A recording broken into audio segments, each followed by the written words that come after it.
Hi everyone and welcome to Red Piranha's webinar on preserving the scene, DFIR procedures that will safeguard your client. I am Dana Bennett, one of Red Piranha's business development managers from Perth, Western Australia, and I would like to acknowledge the traditional custodians of the land we are meeting on, the Whadjuk people of Perth region.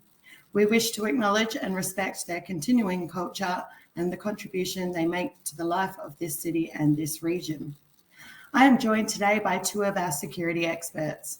Dr. Nixon Kari is an accomplished cybersecurity and forensics professional with over 14 years of academic teaching, training and research experience and is our DFIR specialist here at Red Piranha.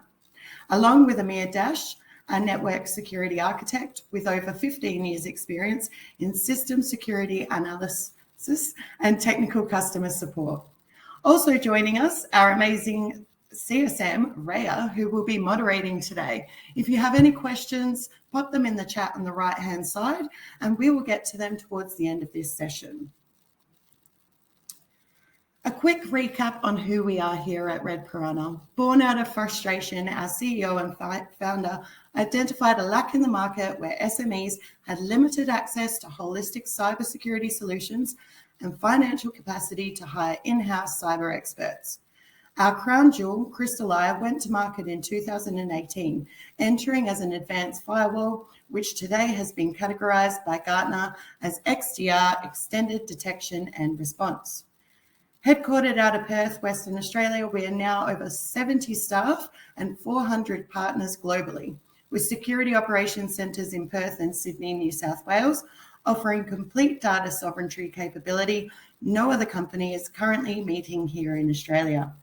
We are CREST, ISO 27001 and recently 9001 certified organisation, with numerous awards under our belt, giving our global competitors a good run in the market. IRAP and DISP assessed and proudly representing the Australian-made logo with our Crystal Eye XDR manufactured right here in our Perth factory. We are the only cybersecurity company in the Southern Hemisphere, part of the Cyber Threat Alliance. To demonstrate in a nutshell our ever-growing capability, punching well above our weight in the cybersecurity space. But enough of our accolades, let's get down to business and I shall hand you over to our experts with Dash taking center stage. Over to you, Dash. Thank you, Dana. I want to welcome and congratulate everyone for joining us today. Today, we're going to give an overview about our pride and joy, Crystal Eye, XDR, Extended Detection and Response, and how important it becomes towards reducing the attack surface in your organization, regardless its size. And it's based on our developed framework, which integrates security and compliance to your policies and procedure in one single deployment. And then I'll be handing it over to Dr. Nixon after that, who will go over the best practices when handling digital forensics and incident response scenarios, and we'll be demonstrating the capability of Crystal Eye XDR platform in the event of compromise. So just quickly to recap, we're going to be going through Crystal Eye Extended Detection and Response, then moving forward to attack surface reduction, and Office 365 security hardening and some of the basic differences, and measure as well. We'll touch on it. Threat hunting and DFIR, the do's and the don't when engaging incident response.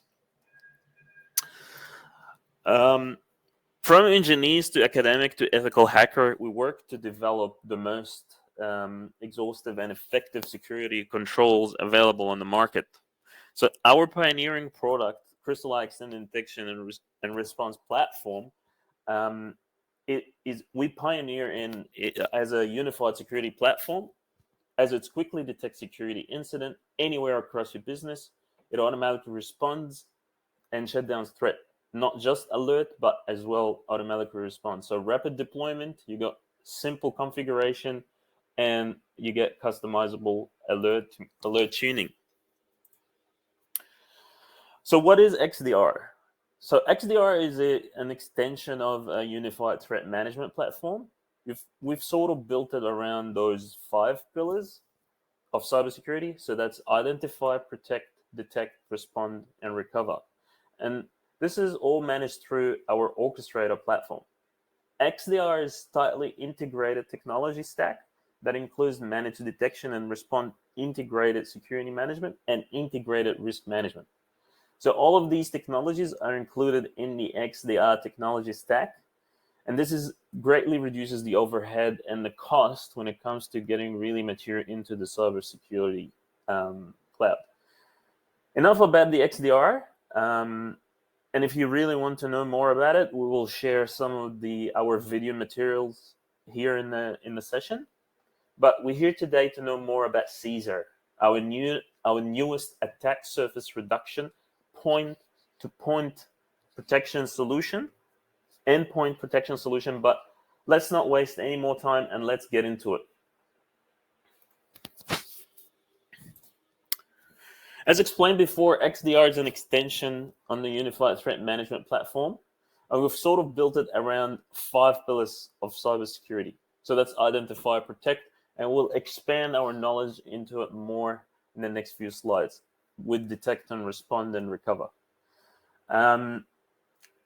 Crystal Eye XDR helps the organization in understanding and managing their attack surface through visualizing the system in the enterprise by mapping out all devices, path, and network onto one single platform, so you can visualize everything on the XDR portal. Detecting indicators of exposure, detect indicators of compromise.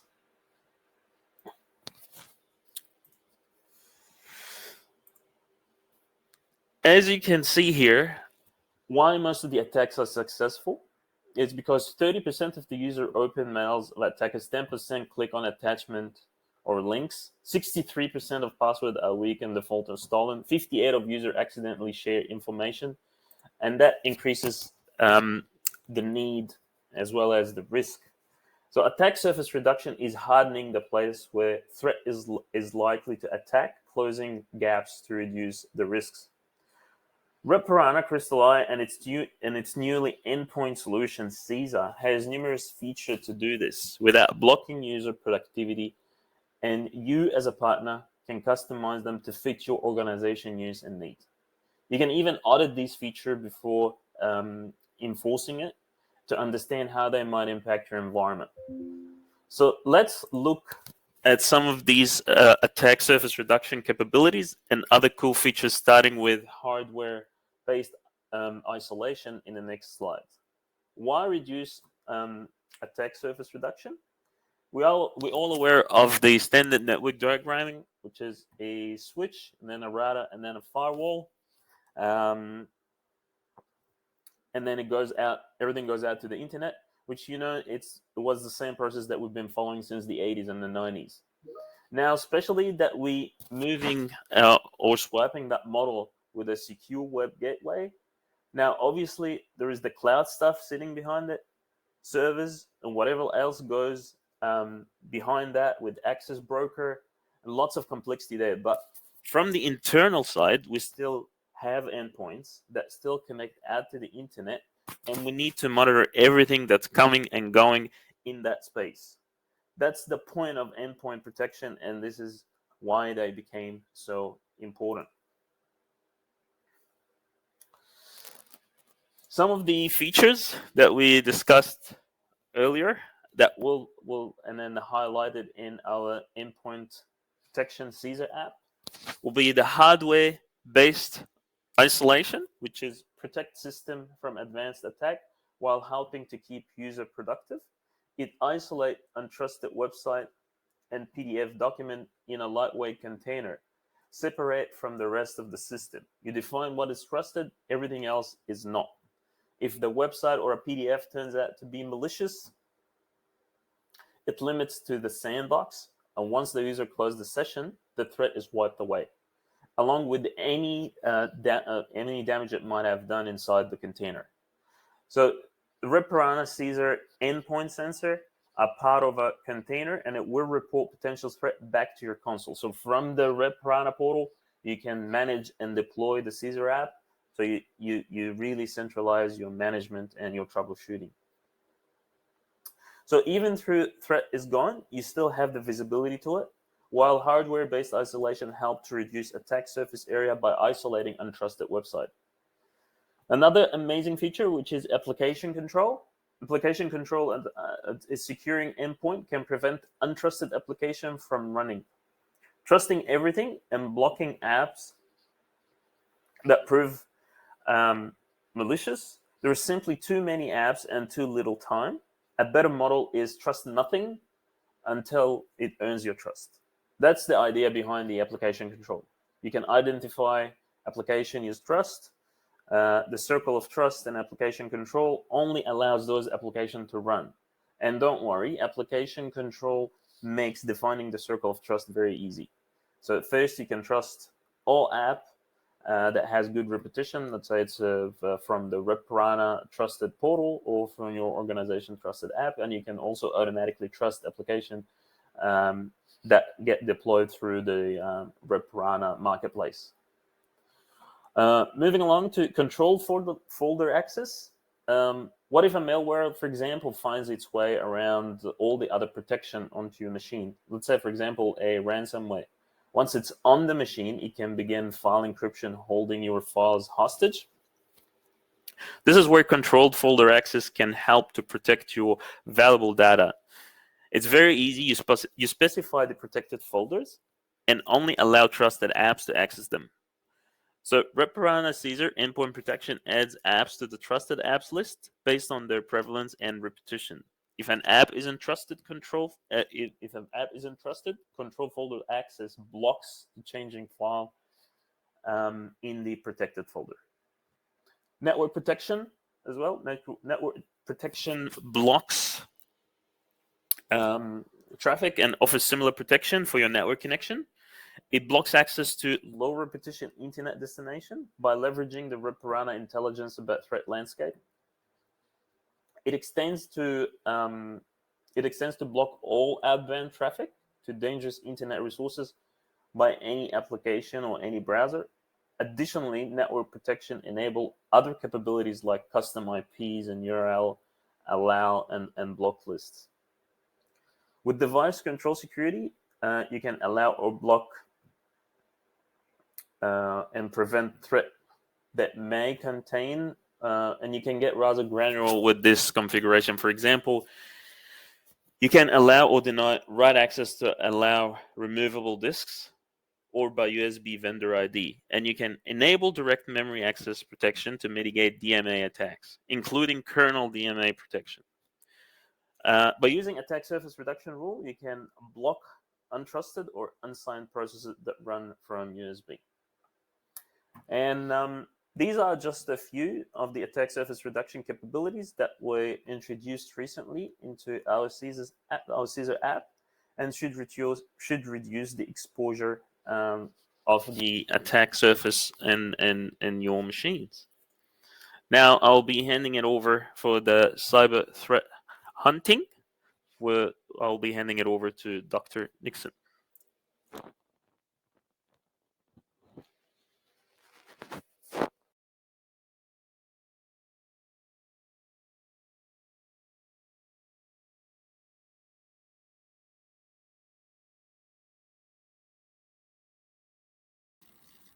Just jumping in there, Nixon, we can't hear you. If you can take yourself off mute.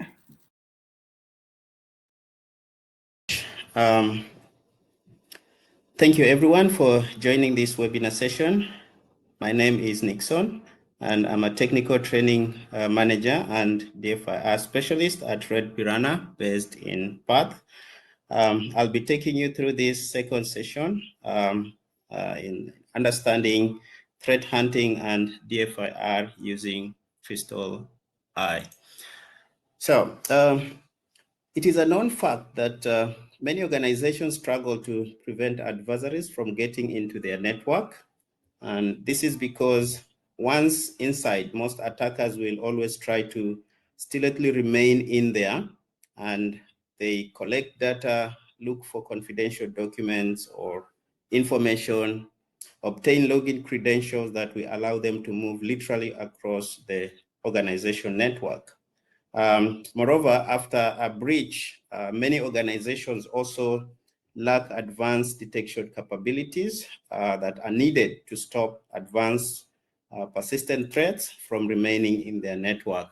So this therefore means that adversaries can remain hidden for months and sometimes even years before being detected. So this shows that dealing with advanced threat actors is daily becoming a complex task for many organizations. And we all know that attackers only need to be successful once. And most of the time they are determined, they are skilled, they often have funding, and they can have customized malware, 0 days, multiple attack vectors, social engineer, and above all, they can be very persistent. So for this reason, we realize that having a strong cyber threat hunting strategy for your organization is inevitable, and it's the way to go anyway for any organization. So why threat hunting? We know at this point that threat hunting is a proactive cyber defense process that involves searching for and probing cybersecurity threats that are lurking undetected in an organization network, in your endpoints, which was already mentioned by Dash earlier on, many other IT systems. And it also involves proactively and iteratively searching through your organization networks to discover or detect and isolate advanced threats that evade existing security solutions. So at the end of the day, the primary objective here is to find not only malicious actors, but also to identify previously unknown or ongoing non-remediated threats, and then respond to this threat that might have slipped past any available initial endpoint security defenses in your organization or evade any existing security solutions that you also have. So threat hunters in your organization or any other organization will certainly need to utilize threat hunting frameworks. And some of the common frameworks that can be used by threat hunters include the pyramid of pain, the cyber kill chain, and the MITRE ATT&CK framework. Now, briefly into each of these, when you talk about the pyramid of pain, basically what we are saying here is that it shows the relationship between the types of indicators you might use to detect an adversary's activity and how much pain that will cause them when you just deny them this indicator. So that means you're trying to inflict pain, make it very hard for them to get what they're looking for. That's the whole idea behind the pyramid pain. So the higher the stack in the pyramid pain, the more adversaries must expand their resources, do more than what they think they can do to be able to bypass any of your security control. So it also indicates how to gather the artifacts and also the threat intelligence from adversaries. So you can use this to be able to get that information as well. Moving on to the cyber kill chain. The cyber kill chain, on the other hand, which of course was developed by Lockheed Martin, helps threat hunters in understanding adversary behavior in a cyber attack. And it is, of course, part of the intelligence-driven defense model for identification and prevention of cyber intrusion activity. It can also be used to identify what the adversaries must complete to achieve a particular objective. The threat hunters also use the MITRE ATT&CK framework or model, which is a global accessible knowledge base of adversaries, tactics, and techniques based on real-world observations. It is used mostly as a foundation for development of specific threat models and also methodologies in the private sector. It is also used in government, and also many cybersecurity products have used this. The cybersecurity community is also using it. So these are some of the baseline, the foundations that many threat hunters will use to be able to do what they have to do. So moving on, at this point, how does then threat hunting in your organization relate to security monitoring and DFIR, which is also the center of our webinar today? So at this point, you probably already know that your existing technology may not have oversight of everything that is happening in your organization. Of course, you know the limits of your technology, and you know what you can see and you know what you cannot see. So understanding the relationships between these three components can really help improve your visibility. So what does it mean when we talk about security monitoring? Security monitoring helps organizations to identify sophisticated threats that might have evaded more traditional security tools. So you have all your security tools, but somehow something bypass that and gets into your organization. So security monitoring helps you to identify this type of things. So it also helps you to identify security vulnerabilities, threats, and suspicious activity in your network. Can also collect and analyze any indicators of potential security threats, and then thereafter you go ahead and triage these threats with appropriate action and be able to make a decision thereafter. However, threat hunting on the other side is proactive, is a proactive approach to identifying previously unknown or ongoing and remediated threats within your organization's network. So when security monitoring is focused more on the known and you're trying to see all this in your network, threat hunting on the other side focuses more on the unknown and the non-remediated threats. So you're trying to find if there's anything that is not remediated or you haven't seen this before. So threat hunting takes you to that level. Again, we can also say that threat hunting at this point then gives you information or intelligence that can be used by your security monitoring tools. How does this happen? These security tools can use this intelligence in finding adversaries who have gotten past your current security protection, can use this information for continuous improvement of your detection capabilities. You also have faster and early detection of potential compromise. You have increased awareness of your environment and also attack surface, which was highlighted earlier on, as well as improving your data collection. So you realize threat hunting is very important also when you have to link that to security monitoring. But anyway, moving on to the DFIR part, why this part also and how does it relate to threat hunting? As you may know at this point that DFIR is an after the action process and mostly focuses on the identification, investigation, and remediation of cyber attacks. So with DFIR, you're able to collect, preserve, and analyze potential forensic evidence after an incident to paint a full detailed picture of all the events that took place in your network. So at this point, then we can also say that threat hunting connects to your DFIR process by supplying information of any newly discovered threats in your network or any newly discovered vulnerabilities that might have caused a breach or an attack somehow. So at Red Piranha, we have this expertise, especially in the identification, investigation, and remediation of cyber attacks through our DFIR services. And in this, we usually focus on just the two areas of digital forensic and incidents response.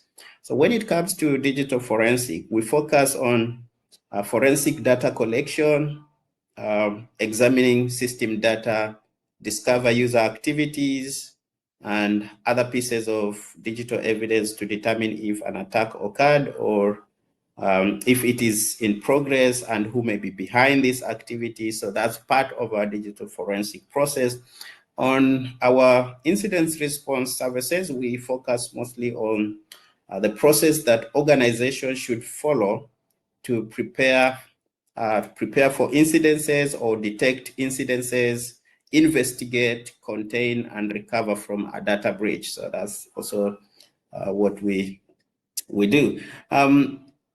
Our DFIR team is well equipped, and of course, we'll work hard to effectively help you detect, investigate, respond, and ultimately answer the difficult questions that may arise because of a security incidents. And most of the time, this is where you ask yourself, like, what happened? What exactly happened?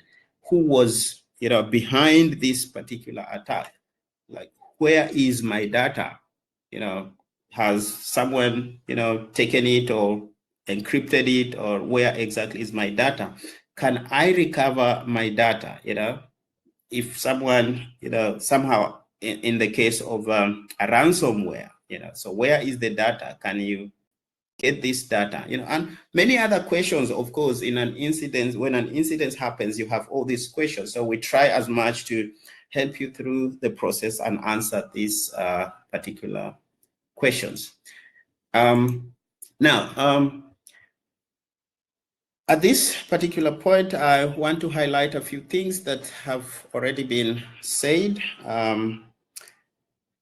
And then I will dive into a demo to show you how you can utilize our CE platform to do threat hunting. So before we go into that, I will recap on the Crystal Eye XDR platform.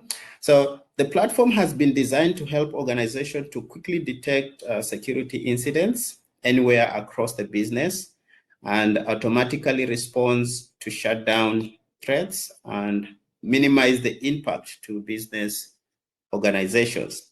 Additionally, the platform integrates with our endpoint unified platform to extend the traditional endpoint detection and response to deliver full features of the XDR capability, such as incident detection. So with the CE platform, you have access to incident detection, forensic data collection, which we will also demo part of that, and as well as the incident response part.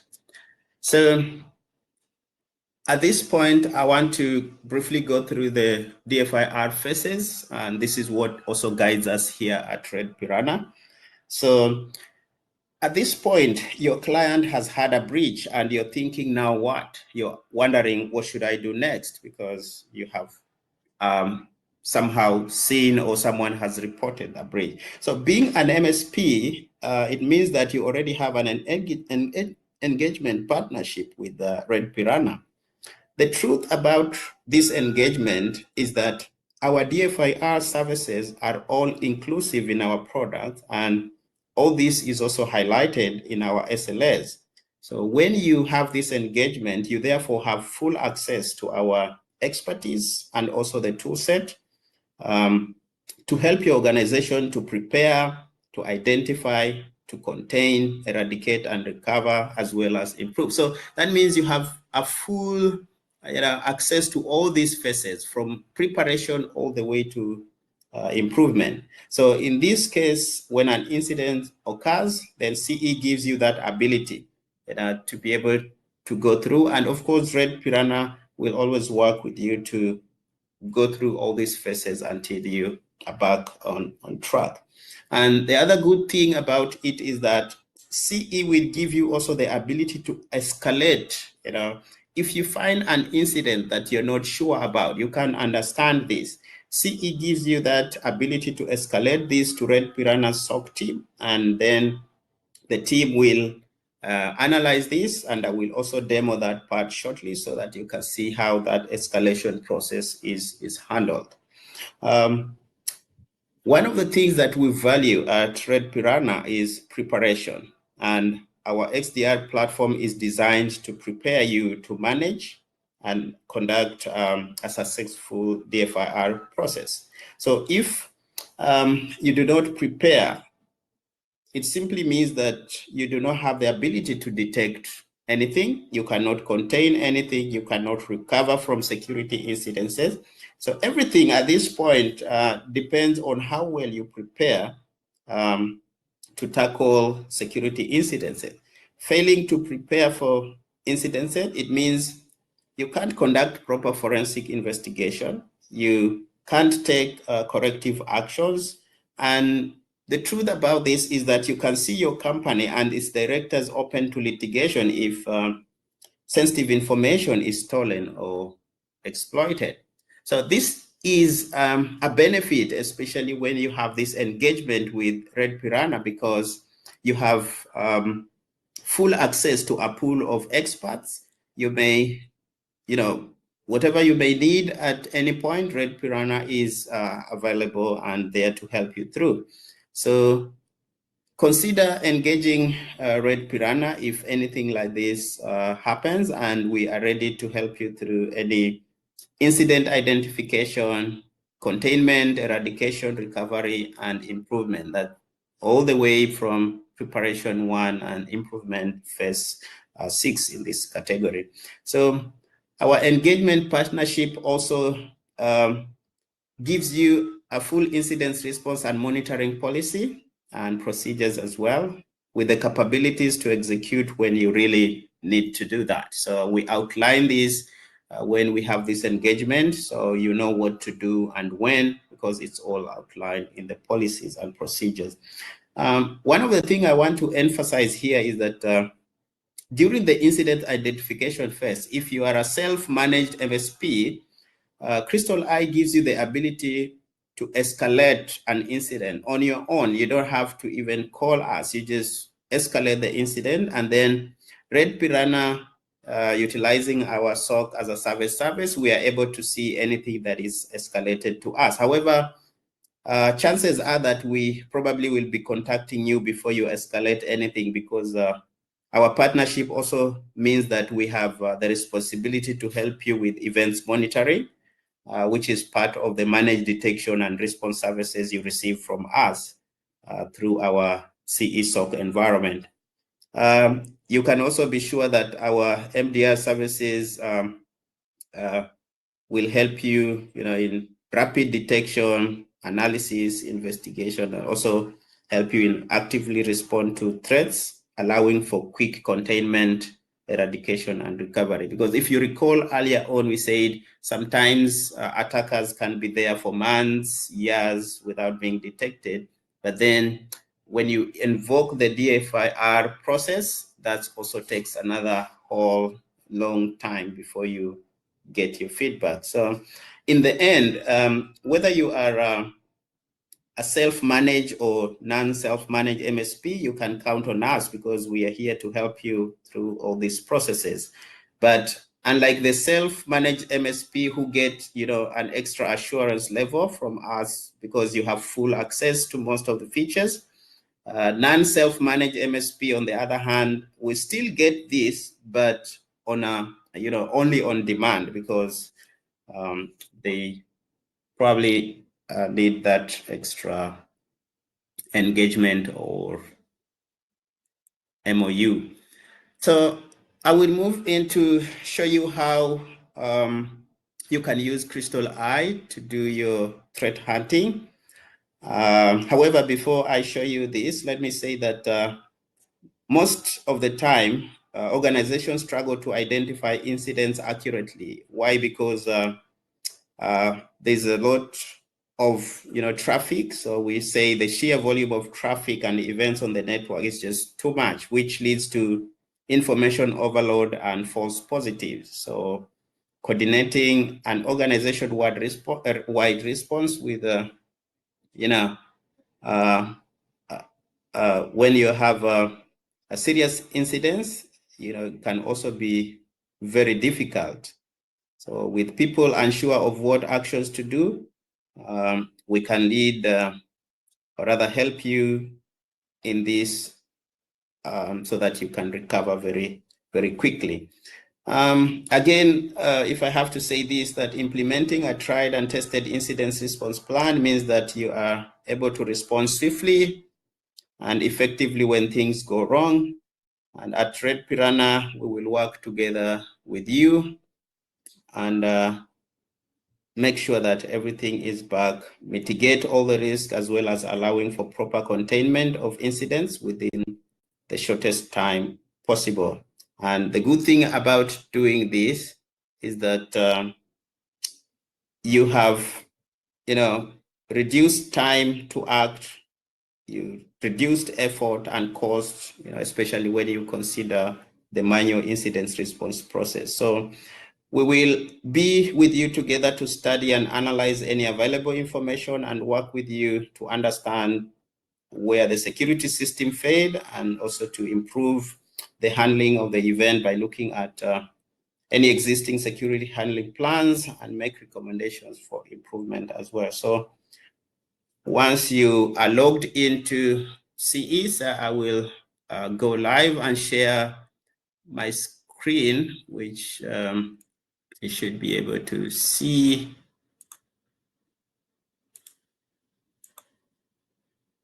This, can you all see that, right?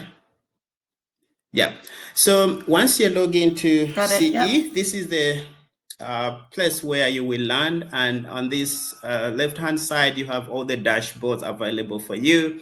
Now, on the security dashboard, this is where you're able to see events coming in, every single thing that's happening, through your network or across whatever it is, will always be displayed through the security dashboard. And you're able to see events at this point, whatever it is that's happening. Now, as I demo this, I want you to consider a particular scenario in this particular exam. So consider a scenario where one of your clients has received a phishing email. We probably have received phishing emails before anyway, but this happens. So let me show you some of those phishing emails that you probably received. So this is an example of a phishing email that you can receive, like we recently alerted, blah, blah, blah. So anyway, phishing emails are always like this. But the thing about phishing email is you have to click something. Okay, that's the catch. So in this particular case, accidentally one of your clients decides to click one of those links. So when you click the link, you are greeted by this particular interface from our Crystal Eye, because Crystal Eye is designed to detect some of these things. So whether the client reported this or didn't report this to you, Crystal Eye will automatically generate an alert about this event. This is because, as I said, events are automatically captured by CE and generate alerts, And we are also able to see this from our SOC team, at Red Piranha. So whatever the events, all these alerts, we are able to see. Now, this replica, or rather this particular scenario is a replica of what happens to everyone. Many organizations go through this. Now, over the last few years, if probably you've been following news, for example, it has been noted that nearly all the big breaches that have made into news headlines, all of them had an initial indicator, some kind of events that happened somewhere. It was either the email and then someone clicked something, just something happened. But the truth is, just like this particular scenario, that they were either ignored or never acted upon. Now, you realize this ignorance is always not good, because it's what turned out to have costed many of these organizations millions of dollars, as well as tens of millions of dollars worth of fines. So Crystal Eye addresses these particular issues through our SOC as a service environment as well, where we are able to see and review alerts originating from our clients and advise them. So once we establish contact with the clients, then we are able to help them through. So moving forward, once you click on the ring at this particular point, as I said, you find alerts being generated here. So at this point, if you're running a self-managed MSP, as I said earlier, and you can log into CE and you're also able to see this type of alerts. So now in front of your dashboard and you're looking at these alerts, you have all the doubts, running through your head and you're not even sure what to do. Crystal Eye at this point gives you the power to escalate this alert to our SOC environment. Just by clicking any of these alerts, you're able to see this small window, which briefly explains about this, including the timestamps, the URL which was clicked, and a few, the reason why this was detected or something. Now, what I should probably say here is that if you click allow, it basically means you think this is not a bad thing, so you can allow this to come through your network. But if you are not sure, that's what you should not even do. You need to escalate. So by clicking the escalate button, you have a small window that you can now say what you think, like, what do you think this is? You are not sure, but maybe you have an idea. So you can type in here that maybe this is suspicious, whatever you think anyway. So you can type all that here and then you click the submit button. Now, when you click the submit button, it goes to our Red Piranha SOC team, okay? And I will show you how this lands there. I won't escalate this because, of course, it will land there and may not be necessary. It's just for the demo's sake. But I want to show you how this escalation lands in our SOC environment. So I will come back to this sharing, but I want to go back to the slides and show you. So I will flip through because I've already explained this to you. So this is our ticketing environment. Whatever you escalate lands in our SOC environment, and we are able to see it from here. So again, beyond this platform, it also sends an email about the escalation, and a ticket, of course, is generated, and then the SOC team will then analyze the ticket you generated and try to understand based on your explanation. But if there's no explanation, which we cannot also figure out, then this is the point where we initiate or engage you and we make a phone call to the client. So we try to understand what happened. Maybe you can explain, but sometimes we already have an understanding because some of these events have already happened before. So we can also help you understand this type of events.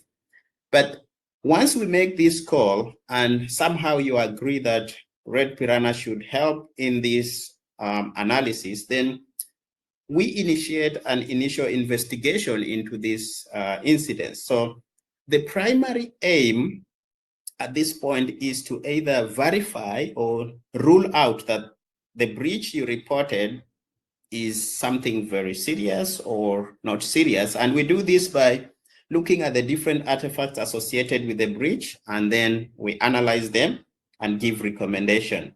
So most of the time, to be able to do this, the client is required to give Red Piranha access to the CE.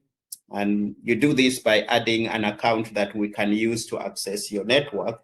And once we are in the network, we will utilize the tool sets available through our CE to try and drill down the activity to help us verify if the breach happened and how it happened. And we will also try to find the initial attack vector. However, I have to mention something here that this is not always easy and not possible, especially for the initial investigation, because it's a very fast investigation just to verify or rule out. So for the initial attack vector, we need a deep investigation and understand exactly what happened. So Let me take you back to the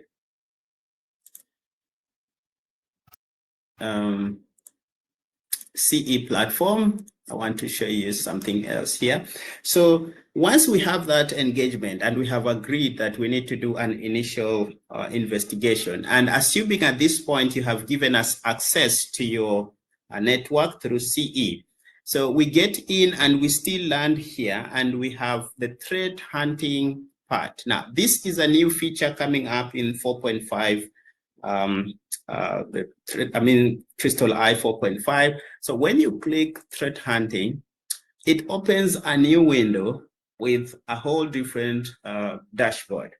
Now, from here, you are able to see some details about all the activities of the events that have happened, and you are able to drill down to any of that depending on what you said or what you told us. And correlation basically creates a relationship between the events and try to find out if, assuming it was a malware, we try to understand if the malware only affected that particular endpoint, or did it escalate to other endpoints, and how far did it go? So through this dashboard, you're able to analyze this information, and we're able to advise you based on the event that took place. So everything here basically is used for threat hunting, understanding what happened, and then you can give a recommendation based on that as well. So when you think about the whole process from the initial detection to escalation to initial investigation by Red Piranha, this is something that can happen in minutes, not even hours, because you just call us and we make an agreement, you give us access, we get in and we try to do all this, in real time. It's not that we have to wait until tomorrow. So traditionally, if this was to be done, maybe manually or somehow, something like that, it would take you days, because you have to talk to a forensic expert or someone somewhere, and then this person has to travel to the premise where this incident or this event took place. Then they have to do all these things. By the time you get an initial report of what happened, really it has taken quite some time. But with Crystal Eye, you realize all this can happen within hours, if not minutes. So that means with CE, you have this paradigm shift from an old manual way of doing things and traveling to the premises and collecting evidence to a new human-machine interaction, and DFIR can be conducted in hours, if not days or weeks, as probably we know it. So this is the advantage of having this platform. Now, I will stop sharing this, but before I stop sharing and conclude my presentation, one of the things that we also do when we are in your network is that we have another feature which CE also can invoke, and that's the DFIR app.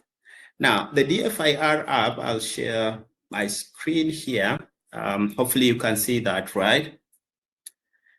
The DFIR app is designed to collect evidence from the endpoint. And this is also helping us to understand what happened in the endpoint at this particular point. So you can be able to schedule, evidence collection from here. Of course, you need to fill in some details here, like the folder where you want to save your data. So you have to select that and then give a file name, whatever the file name where you want your data to be saved. And you have the option to select from where to start this collection. Like maybe yesterday, let's say the incident happened yesterday and it happened maybe midnight, and we want to collect up to, let's say today, 6 a.m. in the morning. That's perfect. And then maximum size of information you're willing to take, maybe 6, 8, 4 GB, whichever and you click just start. And basically this app collects a snapshot of the endpoint based on the timings that we have placed here. And the file generated here is not meant to be used by the client. This file is usually uploaded into Red Piranha's cloud. You basically can't understand anything here. It's not human readable. But when we get this, we try to analyze this file and understand what exactly happened to this particular client. And we are able to offer more advice. Okay. So we usually back up this particular information with pickup files, and pickup files usually capture your traffic. And from the XDR and platform under compliance control, we have a pickup snap. The good thing about this feature is that it helps you, collect traffic, based on whatever incidents that happen. Just like the DFIR app, we can also use this to collect more evidence. And in this pickup snap, there's a schedule portion where you can schedule your pickup collection time. Like you may want to collect in the morning, in the afternoon, and in the evening, just to get enough information to analyze. So when you click add under schedules, it gives you this window where you can add, let's say, the schedule name. So you can say maybe this is today morning, we want to get this.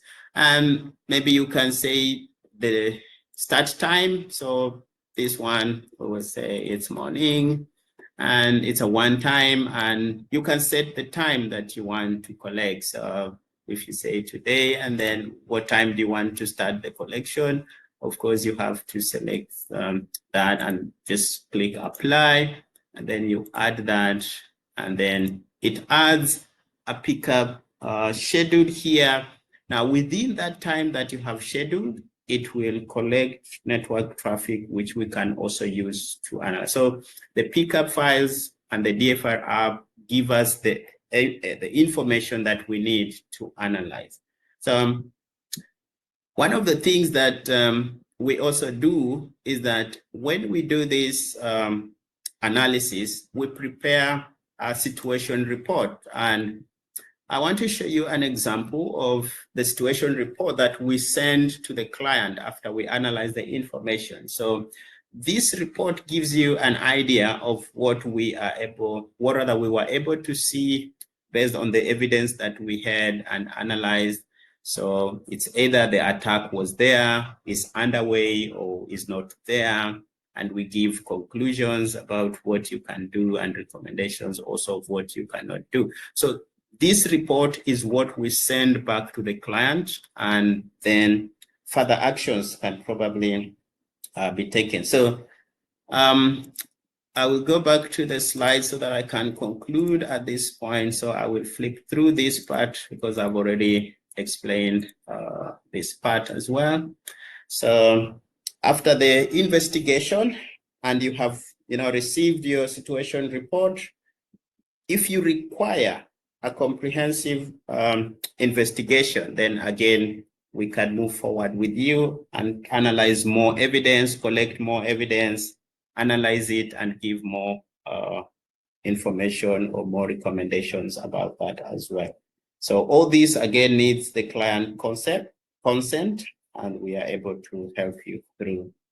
So as I conclude, when you engage incident responders, most of the time there are things that you can do and there are things that you may not want to do. But before that, I want you to know that Red Piranha is here to take you through the whole DFIR process, from the initial reporting or detection of an incident to you accepting us to help you, to us collecting the evidence, to us identifying the evidence from what we have collected, to the analysis, to the reporting. We will work with you all through. There's no point we will say we are working alone or something. We always update you, and you're able to follow through. So in the end, when you engage incident responders, some of the things that you should not and you should do is that if you see these incidents, one of the things you shouldn't do is do not panic. It's not the end of the world, you know. Incidences happen, and you're able, because you have this engagement with us, you should be, you know, able to calm down, and we'll help you through this. So instead of panicking, then engage Red Piranha specialist. We are here for you. Okay. Do not delete the files, because this is what we need to analyze. We need this information. It can be part of the evidence that we need. So if you delete, we have nothing to, you know, like analyze or tell you that this is what happened. So instead of deleting, protect and collect data. You know, just collect as much data, because we will need that. Do not socialize. Do not tell people about what has happened, because the person you're talking to could be the attacker, and then you're giving them the information. So give information to those who really need to know about it, because it's still at the initial stage. We don't have much information about it. And if you start telling everyone, it can be another disaster. Instead of that, you know, use external intelligence, gather, you know, from, you can even use Google search and try to find out if something like this happened before to someone, what were the things that, you know, so gather as much intelligence from external sources as much as you can. Okay. Do not install non-forensic tools. They will interfere with timestamps. They will interfere with the master table and all these other things. And we probably will lose some evidence at that particular. If you are not sure about which tool and all that, you would rather not do anything like that. And legally, you can engage legal counsel, you know, the things that you can do. Engage legal counsel to get yourself familiar with the things you can do and what you cannot do. And do not engage directly with the attackers. In the case of ransomware, engaging them directly can be risky, you know, because ransomware people demand a lot. And if you talk to them directly, they can make it, you know, quite hard for you to do anything. In that case, what you can do is concentrate on securing your network. Forget about engaging attackers. Secure your network. Leave this engagement to the legal team to handle that. Concentrate on securing your network. Notify do not notify regulators, you know, at this stage, because you don't have much information. You still need to gather more data before you tell them anything.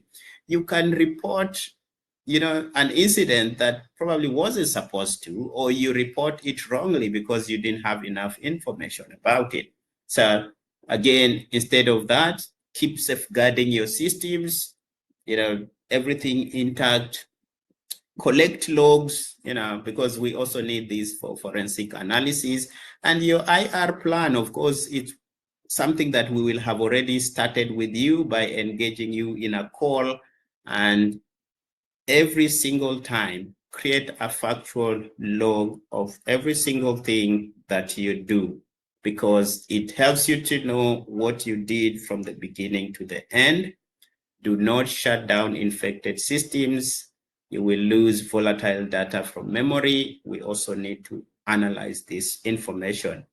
Do not use domain admin credentials. When the attackers are in your network, they wait for such a time when you just log in with these credentials, steal that, and they are able to escalate to many other areas of your network. So briefly, this is how you can use Crystal Eye and, you know, be able to go through threat hunting and DFIR, be able to recover and respond, detect, recover and respond, or improve your security posture. Thank you so much. This is the end of my presentation.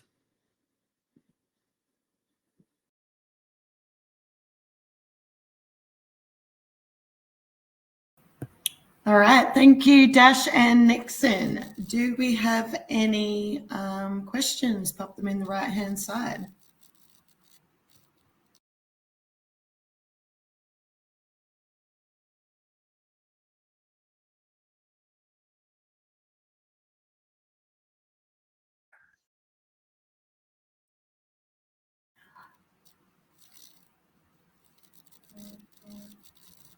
Yes. So one of the possible reasons for not having access to the security dashboard is set up within the MSP's admin controls of the end client. So, John, I would encourage you to reach out to support@redpiranha.net for a specific solution to that query, or reach out to your BDM. Any other questions? Andrew's got one. Alrighty, Nixon, I might get you to answer this. When you've recommended to not use domain admin credentials, is the use of a local admin still okay? What is the recommendation? Nixon? Of course, the truth about attackers is they gather as much, whether it's if you're logging in to your network level or to your, especially if it's an endpoint that has been, affected, then if you log in to your endpoint with your admin credentials, then it means they can probably manipulate that and use the endpoint to be able to do other things within your network. So I wouldn't advise logging in again, even if it's on the endpoint, because assuming the endpoint you're logging in is where the attacker is, and then he just needed someone to log in and be able to gain control of that endpoint and use it to be able to do something. And yeah, so maybe I can say something about the other question about the security dashboard. What I'm demonstrating today, some of these are new features coming up in our CE 4.5. So if you have deployed before, maybe you deployed with 4.0, which does not have this. So the 4.5 is yet to be released, and then you will have these full features with 4.5. Hope that makes it clear also.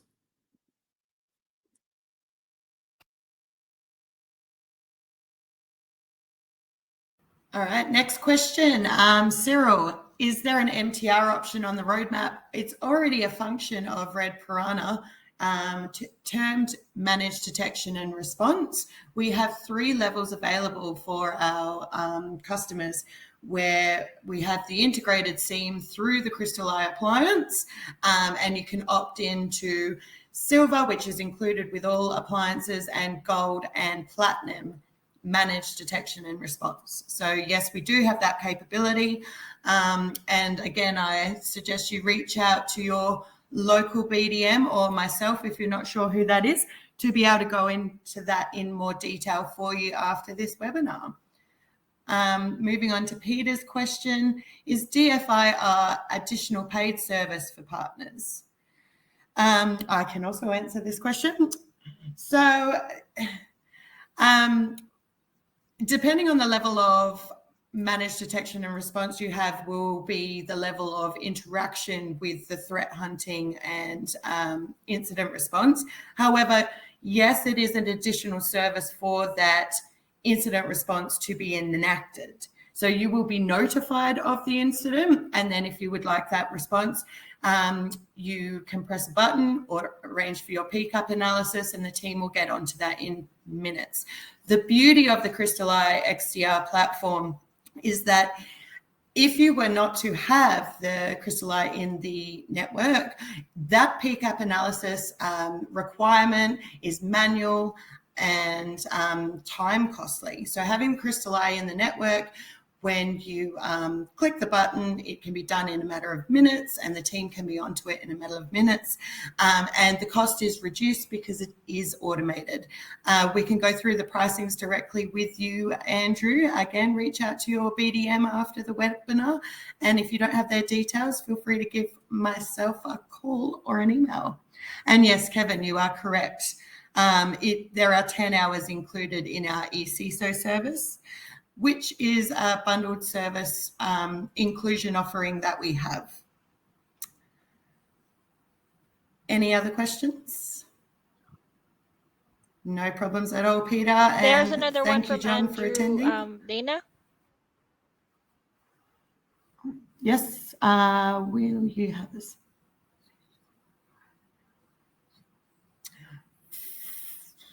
Nixon, do you have a confirmation on the roadmap for 4.5 when we are scheduling not to go at the live? moment, because we still have a lot of, I think, testing to be finalized, because we have to do that and make sure everything is as what it should be.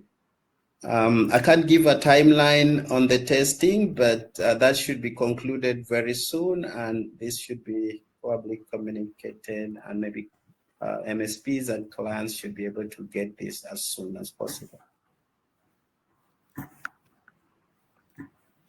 Yes, I do believe we will be working towards messaging this publicly by the end of the year.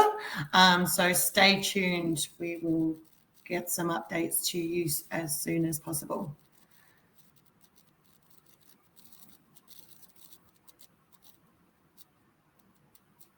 Any other questions out there? I see our national team is on and reaching out to their relevant attendees and registrants. So thank you very much for that, Amelia and Kevin and Daniel.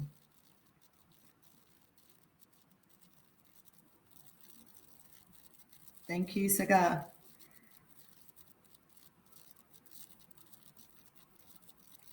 Just a reminder, if you came in late or you would like a recording of today's webinar, we can provide a recording link for you.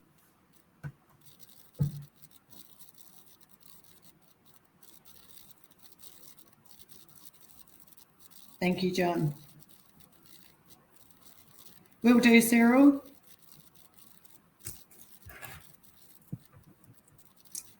Andrew, the slides that were skipped over were the demonstration that you saw. I will double check if we can PDF today up for you and send it out.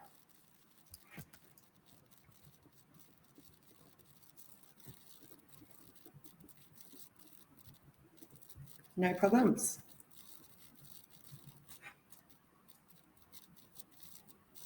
Yes, Daniel over there in New South Wales, Amelia in Victoria, and Kevin for Queensland.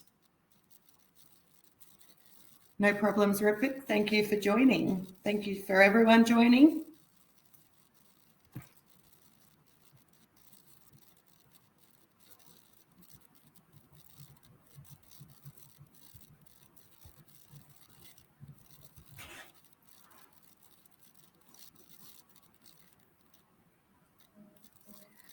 All right, last call for any questions. Otherwise, I might wrap up today's session and let the rest of the team go. Give it a couple more minutes and then we'll close out for the day. Back to the grind indeed, Andrew. Have a good one.